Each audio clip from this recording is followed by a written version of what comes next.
कभी नोटिस किया है भाई, कुछ लड़के तो लड़की के दिमाग से निकल ही नहीं पाते। वो चाहे कितनी भी कोशिश करे फिर भी बार बार उसी के बारे में सोचती रहती है। कभी मुस्कुराती है तो कभी परेशान हो जाती है, पर दिमाग से वो नाम निकलता ही नहीं। क्यों? क्योंकि अट्रैक्शन फेस से नहीं, साइकोलॉजी से बनता है।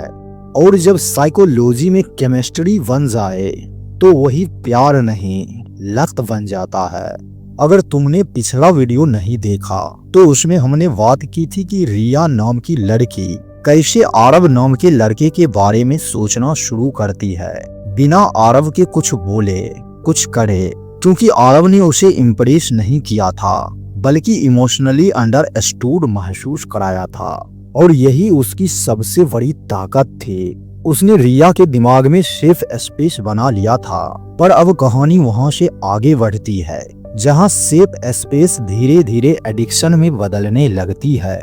लेकिन उससे पहले भाई, अगर तुम माइंड हैकर्स इंडिया पर नए हो तो चैनल को सब्सक्राइब जरूर कर दो, क्योंकि यहाँ हम वो बातें सिखाते हैं जो लोग चार्म से नहीं दिमाग से दिल जीतते हैं। और हाँ, अगर ये बातें तुम्हें रियलिटी लगती है तो कमेंट में लिखो एडिक्शन मोड ऑन।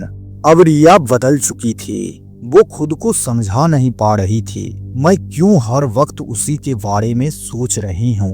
वो आरव से बात नहीं करती थी, पर दिमाग में वही घूमता रहता था। हर बार जब आरव कुछ नहीं बोलता, वो और ज्यादा सोचने लगती थी। क्या वो मुझसे बोर हो गया? कहीं किसी और से तो बात नहीं कर रहा? कभी कभी चुप्पी ही सबसे गहरी याद बन जाती है। उसके अंदर एक इमोशनल क्यूरियोसिटी लूप बन चुकी थी, जहां उसका दिमाग बार बार उन अधूरी बातों में मीनिंग ढूंढने लगा था जो आरव ने कभी पूरी की ही नहीं। और यहीं से शुरू हुई एडिक्शन की साइकोलॉजी, क्योंकि इंसान उसी चीज की तरफ खींचता है जो उसे इनकम्प्लीट छोड़ देती है। जहां क्यूरियोसिटी होती है वहीं एडिक्शन जन्म लेता है।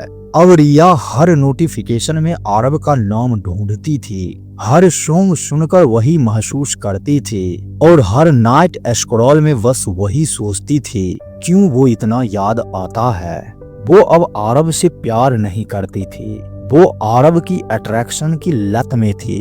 भाई, यही होती है इमोशनल एडिक्शन की डार्क साइकोलॉजी, जहां इंसान को प्यार नहीं चाहिए, बस वो एहसास चाहिए जो तुमसे जुड़ा था। लड़कियां उस लड़के को नहीं भूलती जो उन्हें कंफ्यूज्ड एट कनेक्टेड रखे, क्योंकि उनका दिमाग क्लियरिटी से नहीं मिस्ट्री से स्टिमुलेशन पाता है। साइलेंस सबसे पावरफुल लैंग्वेज होती है अगर सही वक्त पर बोली जाए। इसलिए याद रखो भाई, कभी कभी हर बात एक्सप्लेन मत करो, हर इमोशन जस्टिफाई मत करो, थोड़ी मिस्ट्री छोड़ो, क्योंकि वही तुम्हारी सबसे बड़ी ताकत है।